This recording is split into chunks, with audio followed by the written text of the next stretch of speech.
नमस्कार. या व्हिडिओच्या माध्यमातून पुन्हा आपलं सर्वांचं स्वागत करतो. तपास सीटेट साठीचे ऑनलाईन अर्ज ही भरण्याची प्रक्रिया सुरू आहे आणि आपण सर्वजण ऑनलाईन अर्ज भरत असाल.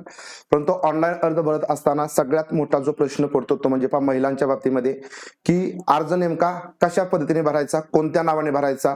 कारण महिलांच्या बाबतीमध्ये काय होतं, नावामध्ये बदल होतात.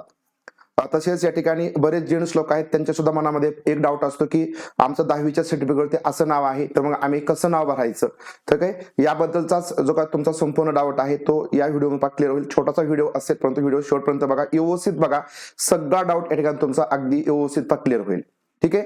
तर बघा, तुम्ही ऑनलाईन अर्ज करत असताना सगळ्यात महत्वाच्या काही गोष्टी आहेत त्या समजून घ्यायच्या. जसं टीईटी मध्ये काय होतं, तुमचं जे पासिंगचं सर्टिफिकेट असतं हे तुम्हाला ऑफलाईन पद्धतीने मिळतं, परंतु सीटेटचं जे सर्टिफिकेट असतं ते तुम्हाला डिजी लॉकरला मिळत असतं. डिजी लॉकर काय आहे तर ते आधी मी तुम्हाला सांगतो, म्हणजे तुम्हाला मला जे काय सांगायचे त्या गोष्टी क्लिअर होतील. नाही तर मला नेमकं काय सांगायचं हे नाही समजलं तुम्हाला समजणार नाही. तर बघा, हे डिजी लॉकरची वेबसाईट आहे ठीक आहे. सेंट्रल गव्हर्नमेंटची डिजी लॉकरची ही वेबसाईट आहे आणि या डिजी लॉकरच्या वेबसाईटला सीटेट काय करतं, तुमचं जे पासिंगचं सर्टिफिकेट आहे ते देतं. तुम्हाला कुठल्या प्रकारे ऑफलाईन मिळत नाही. अगदी तुम्हाला 150 पैकी 150 मार्क मिळाले तरी ते तुम्हाला पोस्टाने वगैरे किंवा ऑफलाईन देणारच नाही. ठीक आहे. तर त्याच्यासाठी तुम्हाला इथं रजिस्ट्रेशन करावं लागतं तुमच्या आधार नंबरने, आणि आधार नंबरने तुम्हाला रजिस्ट्रेशन केल्यानंतर या ठिकाणी तुमचं जे सर्टिफिकेट आहे ते मिळत असतं. म्हणजे सगळ्यांचे सर्टिफिकेट इथून पुढे इथं मिळतील. म्हणजे तुमचं सीबीएसई मध्ये जर समजा तुमची मुलं परीक्षा देत असतील किंवा शिकत असतील तर बघा, इथं तुम्हाला हे सर्टिफिकेट मिळत असतात. जर सीटेटचं सर्टिफिकेट कुठे मिळत असेल तर तुम्हाला याच्यामध्येच ते सर्टिफिकेट वगैरे काढून घ्यावं लागतं. म्हणजे इथं तुम्हाला ते मिळतं, अवेलेबल होतं. मग याच्यामुळे काय की याच्यामुळे तुमचं सगळ्यात महत्वाचं बघा, आधार कार्डवरती जे काय तुमचं फर्स्ट नेम आहे बघा, लक्षात घ्या, फर्स्ट नेम बाबतीमध्ये तुमच्या बऱ्याच जणांच्या कन्फ्युजन होतात, ते तुमचं दूर करू. फर्स्ट नेम याचा अर्थ असतो तुमचं स्वतःचं नाव. ठीक आहे. पुढे वडिलांचं, पतीचं किंवा आडनाव हे मी बोलत नाही, तुमचं फक्त फर्स्ट नेम, फक्त याच्याशी तुम्ही स्टिकअप राहा. फर्स्ट नेम याचा अर्थ तुमचं स्वतःचं नाव. हे तुमचं आधार कार्ड वरती आणि तुमच्या 10वीच्या सर्टिफिकेट वरती किंवा तुम्ही जो सीटेटचा फॉर्म फिलअप करणार त्याच्यावरचं फर्स्ट नेम हे एकदम सेम पाहिजे.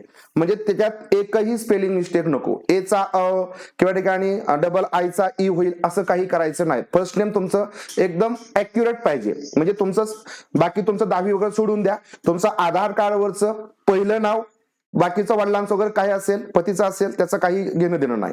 तुमचं पहिलं नाव फर्स्ट नेम आणि त्याच्यानंतर तुमचं सीटेटचं तुम्ही जे नाव टाकणार आहे पहिलं नाव, त्याच्यामधली स्पेलिंग थोडीही या ठिकाणी चुकीची नको. ठीक आहे. तर तुम्हाला हे सर्टिफिकेट पास झाल्यानंतर इथं येतं. नाहीतर एक जरी स्पेलिंग मिस्टेक असेल तर तुम्हाला मिसमॅचचा प्रॉब्लेम येतो. मिसमॅचचा प्रॉब्लेम आला की तुम्ही पास जरी असाल तरी सर्टिफिकेट डाउनलोड होत नाही.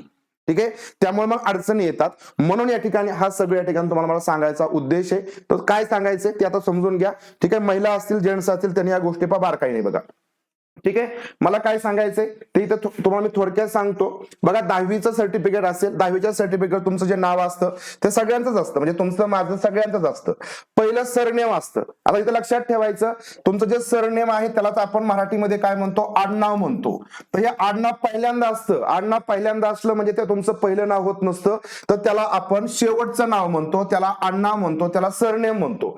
फक्त ते सोयीसाठी आधी टाकतात म्हणून ते फर्स्ट नेम नसतं, तर ते तुमचं लास्ट नेम असतं, ते सरनेम असतं, ते आडनाव असतं. समजलं. नंतर जे फर्स्ट नेम असतं ती आपण इथं टाकतो, फर्स्ट नेम या ठिकाणी टाकत असतो. आणि मिडल नेम म्हणजे या ठिकाणी तुमचं वडिलांचं किंवा पतीचं नाव असतं. मिडल नेम तुमचं वडिलांचं किंवा पतीचं. म्हणजे लक्षात घ्या, तुमचं फर्स्ट नेम बरोबर, तुमचं या ठिकाणी फर्स्ट नेम या ठिकाणी असेल, सॉरी हे लास्ट नेम असेल 10वीच्या सर्टिफिकेट वरती. मग इथं तुमचं या ठिकाणी काय असणार आहे, आडनाव असणार लास्ट नेम वरती. नंतर इथं तुमचं जे फर्स्ट नेम असतं म्हणजे स्वतःचं नाव असतं, स्वतःचं नाव बरोबर. इथं मिडल नेम मग तुमचं वडिलांचं नाव असणार आहे. करेक्ट, तिथपर्यंत करेक्ट झाला तुमचं. आता बघा, आता आधार कार्डवरती कसं नाव आहे बघा, आपल्याला याच दोन गोष्टी फक्त बघायच्या, त्या समजून घ्या. आधारवरती काय असतं, आधारवरती काहींचं पहिल्यांदा आहे तसं नाव, म्हणजे वरचं सरनेम खाली येईल, फर्स्ट नेम तुमचं इथं येईल आणि लास्ट मिडल नेम या ठिकाणी तुमचं जातं. ठीक आहे. हे कधीही बदलत नसतं. First name, middle name, last name हे कधी चेंज होत नसतं. लक्षात घ्या. मिडल नेमला तुमच्या फक्त महिलांच्या बाबतीमध्ये मिडल नेमला वडिलांचं नाव लागेल किंवा पतीचं नाव असेल बरोबर, आणि तुमचं जे लास्ट नेम असेल ते आडनाव म्हणजे ते पतीकडलं असेल किंवा वडिलांकडचं असेल. परंतु तुमचं फर्स्ट नेम कधी चेंज होणार नाही. परंतु महिलांच्या बाबतीमध्ये काय होतं, फर्स्ट नेम चेंज होतं. बऱ्याच ठिकाणी बरेच जण पहिलं नाव मीरा नाही आवडलं बरोबर, म्हणून काय करायचं, रीना करायचं बरोबर ना. आता समजून घ्या, 10वीच्या सर्टिफिकेट वरती बघा, तुमचं आडनाव इथं बरोबर आलं, बरोबर. तुमचं मिडल नेम वडिलांचं असेल, परंतु या ठिकाणी आधार कार्डवर तुम्ही काय केलं, लग्नानंतर रीना नाव केलं. काय केलं, रीना नाव केलं. परंतु 10वीच्या ह्याच्याप्रमाणे मीरा आणि रीना हे मिसमॅच होणार आहे, म्हणून तुम्हाला सर्टिफिकेट मिळणार नाही, बरोबर. म्हणून या ठिकाणी सांगण्याचा उद्देश काय आहे की जर महिलांच्या बाबतीमध्ये तुमचं मीरा नाव जर या ठिकाणी लग्नाच्या नंतर पण तुमचं आधार कार्डवरती बरोबरच असेल, बघा आधार कार्डवरती आणि 10वीच्या सर्टिफिकेट मीरा नाव हे सेम आहे का बघायचं. फक्त हे बघायचं, हे तुम्ही काहीही बघायचं नाही. हे तुमचं काही बी असू द्या, त्याच्यामध्ये स्पेलिंग मिस्टेक असू द्या, काही असू द्या. हे इथं जे स्पेलिंग आहे MEERA हे मीरा नावाचं स्पेलिंग आहे. तुमचं काय नाव असेल त्याचं स्पेलिंग बघा. आधार कार्ड वरती सुद्धा तसंच नाव आहे. फर्स्ट नेम इथं तुम्ही टाकलंय, मिडल नेम तुमचं पतीचं असेल, वडिलांचं असेल, लास्ट नेम तुमचं आडनाव असेल, सरनेम असेल. इथपर्यंत क्लिअर आहे.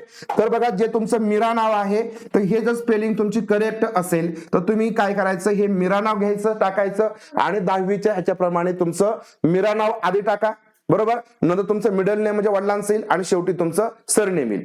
क्रम कसाही असू द्या, फक्त फर्स्ट नेम बघायचं. कारण तुमचं मिसमॅच जो काही मॅचिंगचा प्रॉब्लेम येतो ना, किंवा मॅचिंग जे होतं तुमचं नाव फक्त या पहिल्या नावावरनं होतं. असं तुमचं आडनाव सरनेम त्यांना माहिती की महिलांचं लग्नानंतरचं नाव बदलतं, त्यामुळे तिथे त्यांनी तशा प्रकारचे सेटिंग केले असतात. फक्त पहिलं नाव सेम आहे का हे बघितलं जातं. तुमचं मॅच झालं की तुम्हाला सर्टिफिकेट येऊन जातं. परंतु इथं जर गपलत झाली, म्हणजे इथं तुमचं मीरा आहे आणि इथं तुमचं समजा MIRA असं टाकलं, किंवा आपण काय म्हणू, हे तुमचं स्पेलिंग ERA आहे, परंतु इथं काय झालं, डबल ए झाला. तर इथं काय MEERA, इथं तुमचा MEERA तुम्ही टाकलं सीटेटच्या सर्टिफिकेटला किंवा सीटेटच्या ऍप्लिकेशनला, इथं डबल ए तुमच्या आधारवरती सर्टिफिकेट येणार नाही. समजलं. फक्त तुम्ही फर्स्ट नेमची टिकअप राहा, फर्स्ट नेम तुमचं सेम पाहिजे. मग बाकी तुम्ही 10वीच्या ह्याच्याप्रमाणे हे करू शकता, अर्ज भरू शकता, म्हणजे भरायचंच आहे. फक्त तुमचं आधार कार्डवरती जर तुमचं रीना केलं असेल, मीराऐवजी रीना केलं असेल, तर आधार कार्डवरती तुम्हाला रीनाच टाकायचंय. आधार कार्डवरती रीना टाकायचे. मग पुढे तुम्ही पतीजोगं नाव टाका. कारण महिलांकडे गॅजेट तुम्हाला असायला पाहिजे.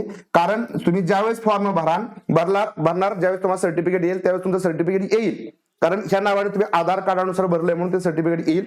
कारण तुमचं नाव सगळं सिटेटच्या अर्जाप्रमाणे मॅच होणार आहे.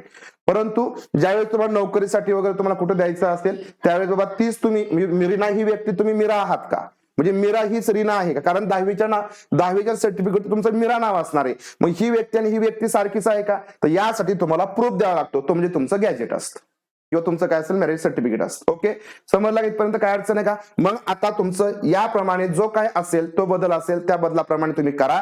जर तुमचं पहिलं नाव मीरा आणि मीरा असेल तर तुम्ही 10वीच्या प्रमाणे नाव भरायचं. पहिलं मीरा टाका, नंतर वडिलांचं नाव, नंतर शेवटी तुमचं काही आडनाव येईल. आणि जर या ठिकाणी पूर्णच बदल असेल तर मग तुम्ही आधार म्हणजे रीना केला असेल तर तुम्ही 10वी मध्ये मीरा आहे, नंतर तुम्ही रीना केला असेल तर रीना नाव तुमचं आधार कार्ड अनुसार टाका. म्हणजे सांगण्याचा उद्देश आहे की आधार कार्डवरती तुमचं जे नाव असेल पहिलं नाव तर ते तुम्ही टाकायचे. फर्स्ट नेम लक्षात घ्या, फर्स्ट नेमची क्लिअर तुमची कन्सेप्ट क्लिअर होणं फार गरजेचं आहे.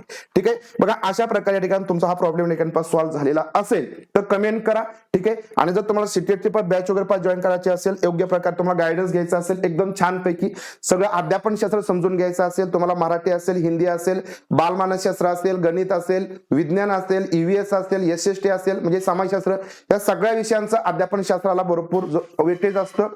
जवळजवळ पेपर 1 मध्ये 120 मार्काचं अध्यापनशास्त्र असतं सगळ्या विषयांचं मिळून. पेपर 2 मध्ये सुद्धा तेवढ्याच आसपास असतं. बाकी NCERT प्रश्न असतात.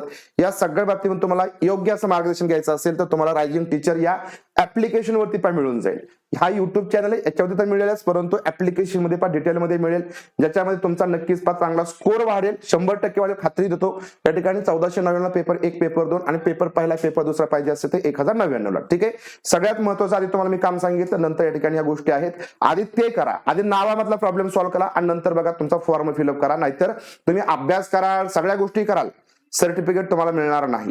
समजलं की नावामध्ये काय प्रॉब्लेम होऊ शकतो, काय नेमकं आहे आणि कशामुळे काय करायचं आहे ते तुम्हाला मी इथपर्यंत व्यवस्थित सांगितलेलं आहे. तर व्हिडिओ आवडला असेल तर व्हिडिओ लाईक करा आणि अशाच प्रकारे तुमच्या सगळ्या प्रश्नांची उत्तर मिळवण्यासाठी चॅनल तुम्ही अजूनही सबस्क्राईब केलं, चॅनल सबस्क्राईब करा.